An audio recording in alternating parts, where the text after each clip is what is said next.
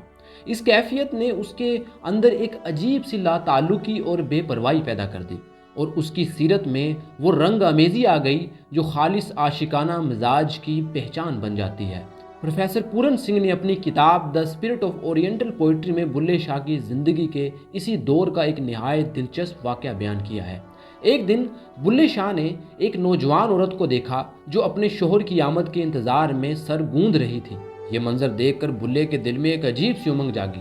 وہ بھی اس عورت کی طرح سر گندھوا کر اپنے مرشد کے ڈیرے کی طرف چل پڑے کہ میں بھی اپنے مرشد سے جا ملوں۔ دنیاوی رجحان رکھنے والے لوگوں کو اس طرح کا عمل بظاہر مذاقہ خیز محسوس ہو سکتا ہے، مگر در حقیقت اس واقعے سے نہ صرف بلے شاہ کے عشق کی گہرائی اور اس کے دل کی تڑپ ظاہر ہوتی ہے، بلکہ اس کی فقیرانہ بے نیازی اور مرشد پر دل و جان سے فدا ہونے کا بے اختیار جذبہ بھی پوری طرح نمایاں ہو جاتا ہے۔ حقیقی عاشقوں کی طرح بلے شاہ نے اپنی مردانہ اناہ کو ترک کر دیا اور اپنے آپ کو ایسی لاچار اور بے سہارا عورت کی صورت میں ڈھال لیا جو خودی کو چھوڑ کر مکمل طور پر محبوب کے سپرد ہو جاتی ہے۔ مرشد کی پناہ میں آنے سے پہلے بلے شاہ کے دل میں جو سوالات، شکوک و شبہات، اوہام اور وسوسے تھے وہ سب اندرونی روشنی میں غرق ہو گئے۔ جب بلے شاہ نے شاہ عنایت کا مرید بننے کا ارادہ کیا تو لوگوں نے اسے سمجھایا کہ یار تو صاحب علم و فاضل ہے، تو کرامتی قوتوں کا حامل ہے اور محمد کی ابدیت سے تعلق رکھتا ہے، اور پھر تو ایک نچلی ذات کے ارائیں اور ایک عام درجے کے باغبان کے ساتھ جو ہے تو اس کا مرید بننے جا رہا ہے، یہ تمہارے لیے باعث شرم نہیں ہے؟ بلّہ سماج سے دھتکار دیا گیا۔ خاندان والے اس وجہ سے نفرت کرنے لگے کہ اس نے اپنے نسب کا لحاظ کیے بغیر ایک غیر سید کے ہاتھ بیعت کر لیا، اور لوگ بلے کو ناچنے اور گانے والا سمجھ کر تضحیق کرتے، اور پھر بلے شاہ نے گدھے رکھ لیے اور ان کے ساتھ رہنے لگا، جس نے جلتی پر تیل کا کام کیا، اور لوگ بلے کو کھوتیاں والا کہہ کر تضحیق کرنے لگے۔ لیکن بلّہ ان سب سے بے نیاز تھا۔ صوفی توجہ کا طالب نہیں ہوتا، فقیر کو دنیا داری کی فکر نہیں ہوتی۔ بلّہ کسی کی بھی فکر کیے بغیر اناء الحق کی منزلیں طے کرتا ہی چلا گیا۔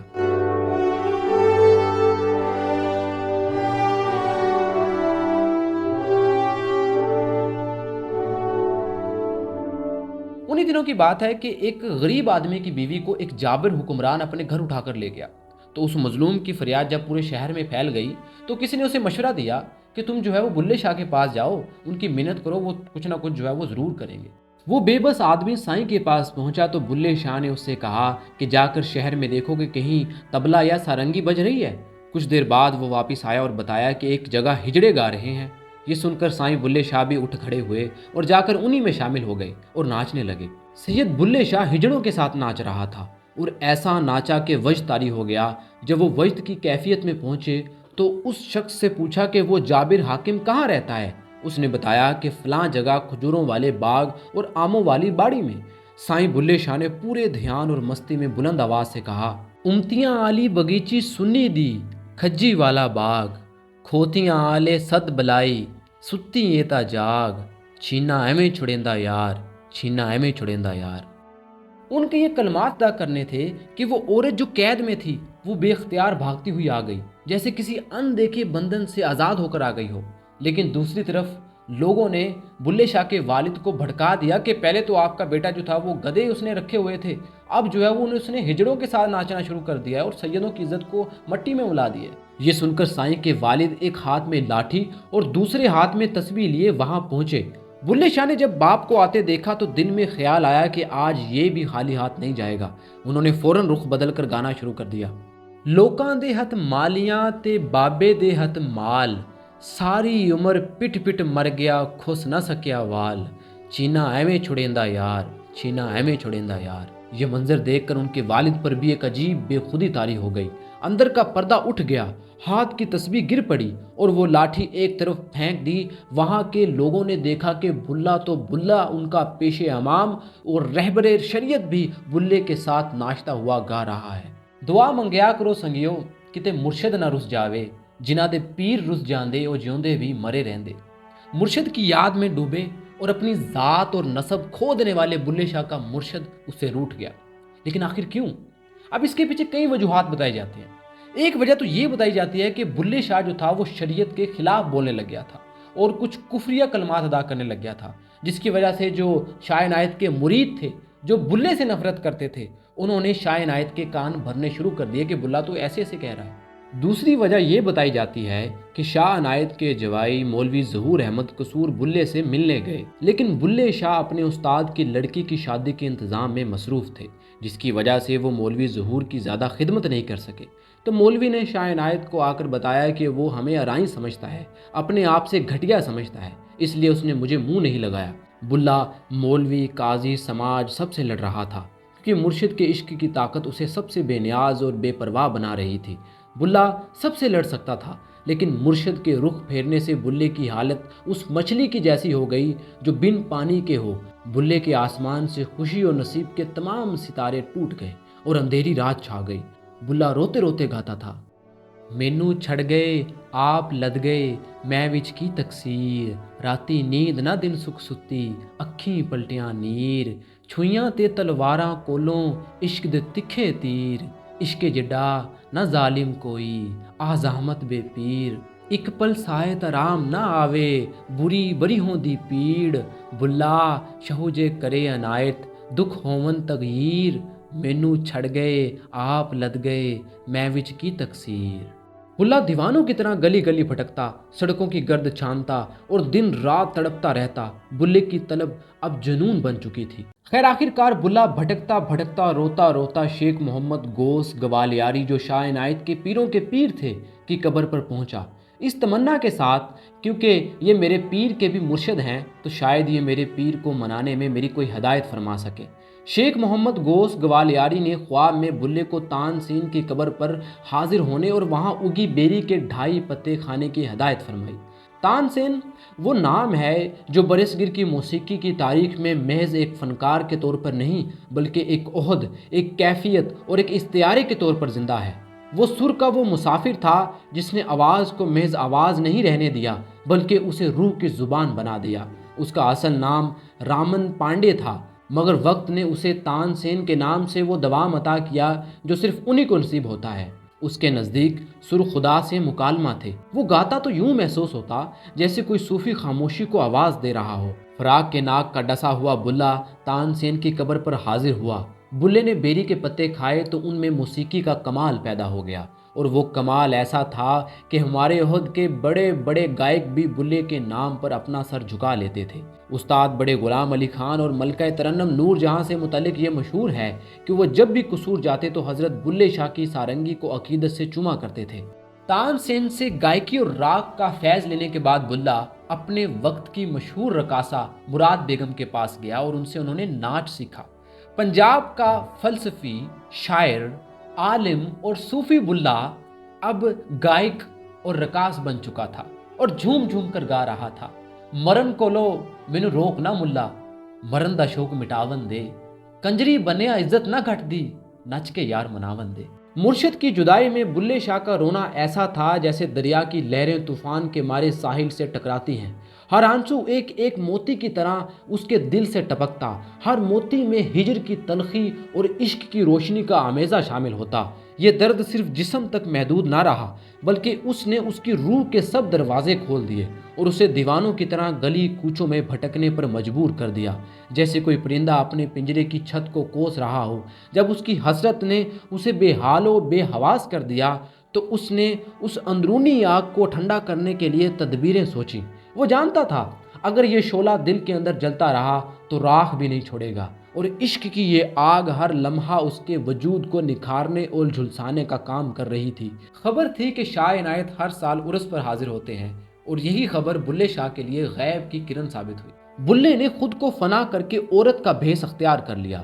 وہ ناچتا اور گاتا رہا، اور جیسے جیسے مہارت بڑھتی گئی اس کی آواز ہوا کی طرح گونجنے لگی، اور اس کی اداؤں میں صحراؤں کی تنہائی، دریاؤں کی پرواز اور پہاڑوں کی گونج شامل ہو گئی۔ جب وہ محفل میں پہنچا، سازندے اور رقاص سب تھک چکے تھے، لیکن بلّا وجد کی آگ میں جلتا ہوا ایک شعلہ بن کر رقص کرتا رہا۔ اس کی آواز میں ایسا درد تھا کہ جیسے ہر نغمہ دل کی دیواروں کو چیر رہا ہو، ہر لفظ عشق کی دلہیز سے باہر نکل رہا ہو۔ اس کے بول کلیجے کو چھلنی کر دینے والی صدا بن گئے، اور محفل اس کی آگ میں جل کر روشن ہو گئی۔ سب ناچنے والے تھک کر بیٹھ گئے، لیکن بلّا یار کے عشق میں تھیاں تھیاں ناچتا رہا۔ تیرے عشق نچایا، تیرے عشق نچایا، تیرے عشق نچایا کر کے تھیا تھیا، چھیتی باڑی وے طبیبا نہیں تا میں مر گئی، چھیتی آوی وے طبیبا نہیں تا میں مر گئی۔ شاہ عنایت قادری وجدانی کیفیت میں اٹھے اور زور سے کہا، اوئے تو بلّا ہے؟ یہ سنتے ہی بلے شاہ ٹوٹ کر دوڑا، مرشد کے قدموں میں گر پڑا، اور آنکھوں سے ندامت و عشق کے موتی بے دریغ ٹپکنے لگے۔ اس کی ہچکیوں میں محبت کی ایک ایسی صدا گھلی ہوئی تھی جو ہر دنیاوی رکاوٹ کو پار کر گئی، اور اس کے ہونٹوں سے نکلا، نہیں سرکار، میں بلّا نہیں، میں بھلا ہاں۔ اس طرح بلے نے اپنے مرشد کو منا لیا۔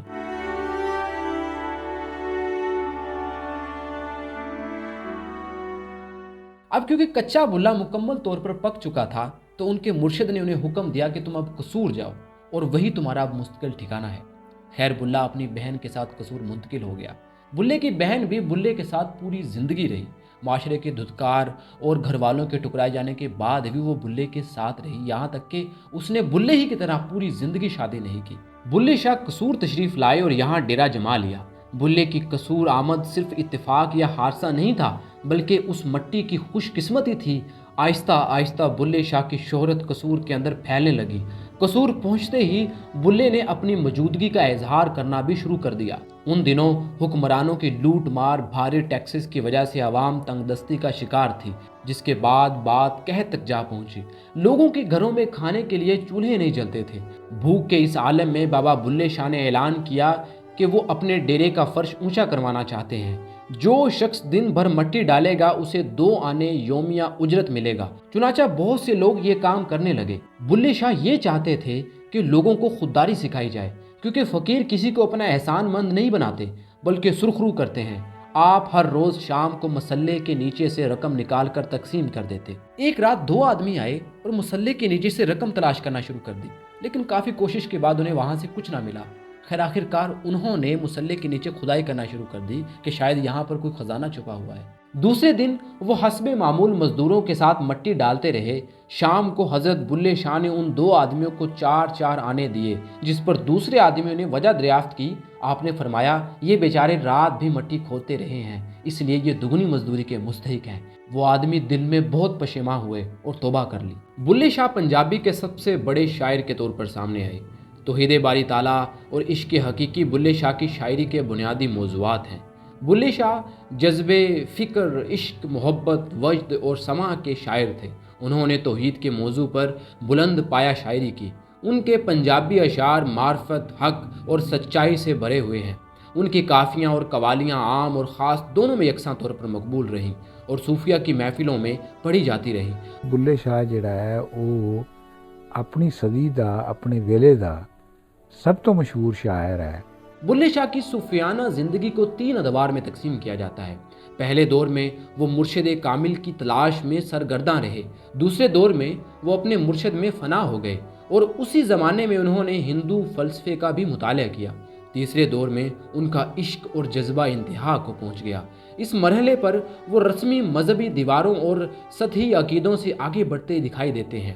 اسی دور میں ان کی شاعری اپنے عروج پر پہنچی اور بلے شاہ عوام میں ایک بڑے صوفی شاعر کے طور پر مقبول ہوئے۔ ان کے پورے کلام میں آزادانہ صوفیانہ فکر، توکل، توحید اور عشق حقیقی کا رنگ نمایاں ہے، جسے وہ مختلف انداز سے پیش کرتے ہیں۔ بلے شاہ نے جہالت کے خلاف قلم کے ذریعے جدوجہد کی۔ ان کے دور میں سب سے بڑا ظلم نادر شاہ اور احمد شاہ ابدالی کی حملہ آوریاں سمجھی جاتی ہیں، جن کے نتیجے میں قتل و غارت اور لوٹ مار ہوئی۔ لیکن اصل تباہی اس وقت پھیلی جب مغل دور کے آخر میں پنجاب کے حکومتی نمائندے اتنے کمزور ہو گئے کہ وہ خود زمینداروں سے ٹیکس تک وصول نہ کر سکے۔ نتیجتاً لٹیروں کے گروہ سرگرم ہو گئے اور کوئی گاؤں یا قصبہ محفوظ نہ رہا۔ بلے شاہ اپنے زمانے کے ان پڑھ کسانوں، جولاہوں، ترخانوں اور مزدوروں کو ان کی سادہ لوہی کے باوجود بہتر انسان سمجھتے تھے۔ وہ کہتے تھے کہ اللہ سادہ دل لوگوں سے راضی ہوتا ہے۔ انہی بے زبان لوگوں کے حق میں بلے شاہ نے ظالم حکمرانوں اور ریاکار ملاؤں کے خلاف اپنی جان خطرے میں ڈال کر آواز اٹھائی۔ انہوں نے اپنا پیغام سادہ کافیاں اور دوڑوں کے ذریعے پھیلایا جو عوام کے دلوں میں جلد اتر جاتے تھے۔ ان کی شاعری نے کبیر اور شاہ حسین کے کلام کی طرح ظالموں کے دلوں پر اثر ڈالا اور ان کے ضمیر کو جھنجھوڑا۔ ان کی شاعری محبت، بھائی چارے اور انسان دوستی کا پیغام دیتی ہے۔ انہوں نے پنجابی شاعری کو نیا رنگ دیا، سچ پر ڈٹے رہنے کا حوصلہ دیا اور اپنے زمانے کی فرسودہ روایات پر کھلی تنقید کی۔ بلے شاہ اس قدر کمال کے شاعر تھے کہ ہم سوچ بھی نہیں سکتے۔ اگر ہم ان کی ایک مشہور کافی کی آخری لائن دیکھیں نا، جس میں وہ کہتے ہیں کہ تینو کافر کافر آکھ دے تو آہو آہو آکھ، اب اس کو اگر دیکھیں غور سے تو یہ دو طرح کے ہمیں معنی دے رہا ہے۔ ایک تو یہ کہ تینو کافر کافر آکھ دے تو آہو آہو آکھ، یعنی لوگ جو ہیں وہ تمہیں کافر کافر کہہ رہے ہیں، تم پر تہمت لگا رہے ہیں۔ اب دوسرا معنی یہ ہے کہ تینو کافر کافر آکھ دے تو آہو آہو آکھ، یعنی کافر کہا اور تھوڑا سا پوز دیا اور تینو کافر آکھ دے۔ اب دیکھیں کہ یہاں نہ تو جو ہے وہ مصرے کی کوئی ساخت میں فرق پڑا ہے، نہ ہم نے کوئی لفظ تبدیل کیا ہے، صرف ایک چھوٹا سا پوز دیا جس کی وجہ سے اس کی معنویت میں کتنا فرق پڑ گیا۔ تو یہ کوئی عام بندہ نہیں کر سکتا، کوئی عام شاعر اس طرح کا مصرع نہیں بنا سکتا جو کہ بیک وقت دو معنی جو ہے وہ لوگوں تک پہنچا رہا ہو۔ وہ ایک ایسے دور میں سانس لے رہے تھے جب سیاسی بے چینی، سماجی ناانصافیاں اور مذہبی فرقہ بندی اپنے عروج پر تھیں۔ ریا، فریب، ظلم عام تھا، مگر بلے شاہ ان حالات میں الجھنے کی بجائے ایک آفاقی سوچ کے ساتھ سامنے آئے۔ انہوں نے اپنی مادری زبان میں لوگوں کو بہتر، پرامن اور باقاعدہ زندگی کا راستہ دکھایا۔ بلے شاہ کی زبان سادہ ہے مگر اس میں جذبے کی شدت اور فکر کی گہرائی پائی جاتی ہے۔ وہ بیک وقت صوفی بھی ہیں اور بلند مرتبہ فنکار بھی۔ ان کی کافیاں آج بھی زندہ ہیں۔ پڑھ پڑھ علم ہزار کتاباں، کدی اپنے آپ نو پڑھیا ہی نہیں۔ پج پج وڑدا مندر مسیتاں، کدی من اپنے وچ وڑیا ہی نہیں۔ ایویں روز شیطان نال لڑدا، کدی نفس اپنے نال لڑیا ہی نہیں۔ بلے شاہ آسمانی اڑدیاں پھڑدا ہے، جڑا گھر بیٹھا اونوں پھڑیا ہی نہیں۔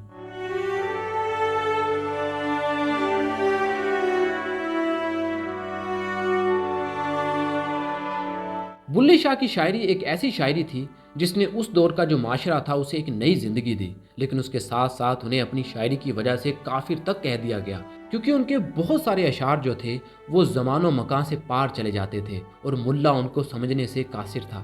بلیا پی شراب تے کھا کباب، ہیٹ بال ہڈاں دی اگ، چوری کر تے بھن گھر رب دا، اوس ٹھگاں دے ٹھگ نو ٹھگ۔ بلے شاہ نے جب اس طرح کے اشعار اور اس طرح کی باتیں کہنی شروع کی تو قصور کے جو مولوی تھے وہ بلے کے خلاف ہو گئے، یہاں تک کہ بلے کے اوپر کفر کے فتوے لگا دیے اور بلے کو قصور سے باہر نکال دیا۔ اب قصور کے اس مولویانہ معاشرے، اس مولویانہ ذہن کے جو معاشرہ تھا، اس نے جب بلے کو قصور سے باہر نکالا تو بلے نے کہا، چل بلیا چل اتھے چلیے جتھے سارے انے، نہ کوئی ساڈی ذات پچھانے نہ کوئی سانو منے۔ بلے عاشق ہویا رب دا ہوئی ملامت لکھ، تینو کافر کافر آکھ دے تو آہو آہو آکھ۔ چل بلیا چل اتھے چلیے جتھے سارے انے، نہ کوئی ساڈی ذات پچھانے نہ کوئی سانو منے۔ بلے شاہ کی فکر کو اگر ایک لفظ میں سمیٹا جائے تو وہ لفظ انکار نہیں بلکہ باشعور انکار ہے۔ سماج کی خود ساختہ رسوم، فرسودہ رواج، مولویانہ مذہبی گھٹن اور مذہبی تشدد کا انکار، اور اگر اس انکار کو کسی عمل میں دیکھا جائے تو وہ خاموش مگر توانا مزاحمت بن جاتا ہے۔ بلے شاہ کا انکار محض رد عمل نہیں بلکہ ایک گہری فکری مزاحمت ہے جو سماج، مذہب کے ٹھیکیداروں، ریاستی جبر اور جمود زدہ روایتوں کے خلاف اٹھتی ہے۔ بلے شاہ نے سب سے پہلے اس سماجی ضابطے کو چیلنج کیا جو انسان کو ذات، پیشہ اور نسب کی بنیاد پر بانٹتا تھا۔ ایک سید ہو کر آرائیں مرشد کی بیعت کرنا محض روحانی فیصلہ نہیں تھا، یہ اس پورے سماجی ڈھانچے کے منہ پر تمانچہ تھا جو انسان کی قدر کو خون، ذات اور منصب سے ماپتا تھا۔ بلے کا یہ عمل اعلان تھا کہ روحانی وقار کسی نسل کی میراث نہیں، یہی وہ مقام ہے جہاں بلہ ایک فرد سے بڑھ کر ایک فکری احتجاج بن جاتا ہے۔ مولوی اور قاضی بلے کی شاعری کے اندر محض کردار نہیں ہے بلکہ طاقت کی علامتیں ہیں، وہ طاقت جو مذہب کو علم سے علیحدہ کر کے ایک خوف کی شے بنا دیتی ہے۔ بلہ ان کے اوپر حملہ نہیں کرتا بلکہ بلہ ان کی پول کھولتا ہے۔ بلہ کہتا ہے کہ جب علم انسان کے اندر نرمی پیدا کرنے کی بجائے سختی پیدا کر دے، عبادت انسان کے اندر عاجزی پیدا کرنے کی بجائے جو ہے اس کے اندر غرور پیدا کر دے، تو وہ علم نہیں، عبادت نہیں بلکہ دھوکہ ہے۔ اسی لیے بلہ کہتا ہے کہ کتابوں کے انبار بھی اندھیرے کو نہیں مٹا سکتے اگر دل روشن نہ ہو۔ یہ بات مولوی کے منصب کے خلاف نہیں بلکہ اس کی اجارہ داری کے خلاف ہے۔ بلے کا ناچ محض وجد یا ذاتی سرشاری کا عمل نہیں تھا بلکہ یہ ایک گہرا سماجی، تہذیبی اور فکری اعلان تھا۔ اس ناچ کے اندر ایک پورا سماج بولتا ہے، ایک دبایا ہوا طبقہ بولتا ہے، اور وہ طبقہ ہے جسے صدیوں سے کنجر، میراثی اور نیچ کہہ کر حاشیے پر دھکیلا گیا۔ بلے نے جب ناچ کو اختیار کیا تو دراصل اس سماجی درجہ بندی کے منہ پر سوالیہ نشان لگا دیا جو فن کو حقیر اور فنکار کو ذلیل سمجھتی تھی۔ کنجر یا مراسی برصغیر میں محض پیشے نہیں تھے بلکہ سماجی لیبل تھے۔ یہ وہ لوگ تھے جو خوشی، غمی، شادی، جنگ اور تہوار میں سماج کی ضرورت بنتے مگر روزمرہ زندگی میں حقارت کا نشانہ ہوتے۔ موسیقی، گائکی اور رقص سب انہی کے حصے میں آئے مگر عزت کہیں اور رکھی گئی۔ بلے نے اس تضاد کو پہچانا اور اس حقیر سمجھے جانے والے دائرے میں خود کو لا کر کھڑا کر دیا۔ وہ سید ہو کر ناچا، وہ عالم ہو کر گایا، اور یوں اس نے یہ پیغام دیا کہ جو فن ہے وہ انسان کو پست نہیں کرتا بلکہ سماج کی تنگ نظری انسان کو پست کرتی ہے۔ جب لوگ سنگیت کار کو مراسی کہہ کر تضحیک اڑاتے تھے تو بلے نے گائکی کو اپنا اظہار بنایا۔ بلے نے گانے کو عبادت بنا دیا، ساز کو ذکر بنا دیا اور جسم کی حرکت کو روح کی زبان۔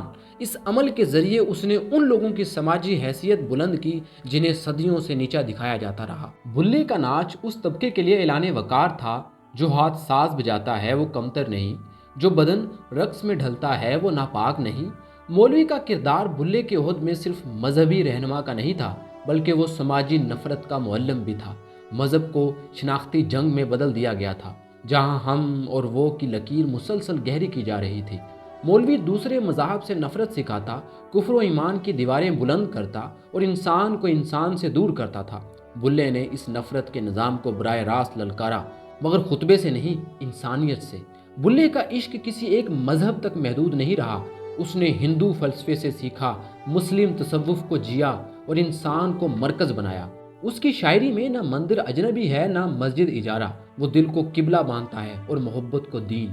یہی وجہ ہے کہ بلہ بین المذاہب ہم آہنگی کی ایک زندہ مثال بن کر سامنے آتا ہے۔ وہ کسی کو اپنا مذہب چھوڑنے کو نہیں کہتا، وہ نفرت چھوڑنے کو کہتا ہے۔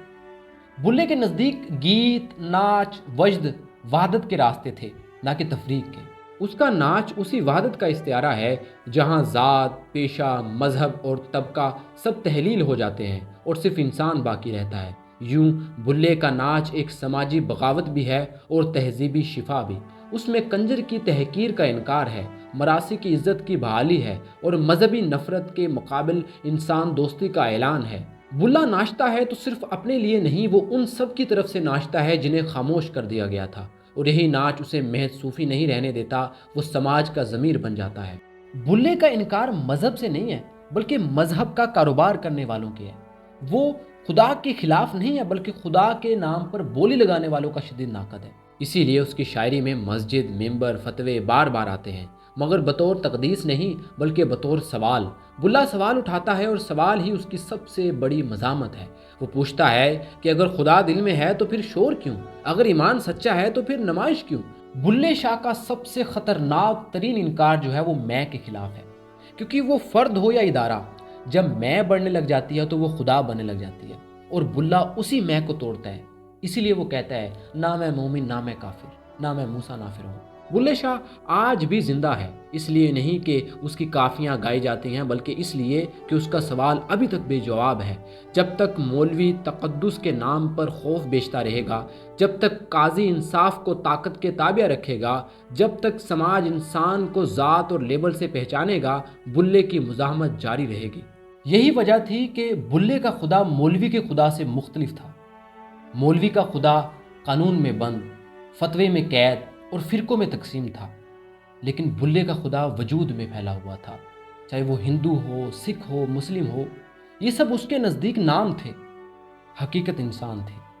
ملاؤں کا کہنا تھا کہ بلا شریعت کے خلاف ہے، وہ علم کے خلاف ہے، لیکن ایسا تو ہرگز نہیں تھا، کیونکہ بلا خود کہتا ہے شریعت ساڈی دائیے، طریقت ساڈی مائیے، اگوں حق حقیقت آئیے تے معرفتوں کچھ پایا ہے۔ آپ شریعت یا علم کے خلاف نہیں تھے، آپ ملا اور پنڈت کے خلاف تھے۔ آپ کیسے علم کے خلاف ہو سکتے ہیں؟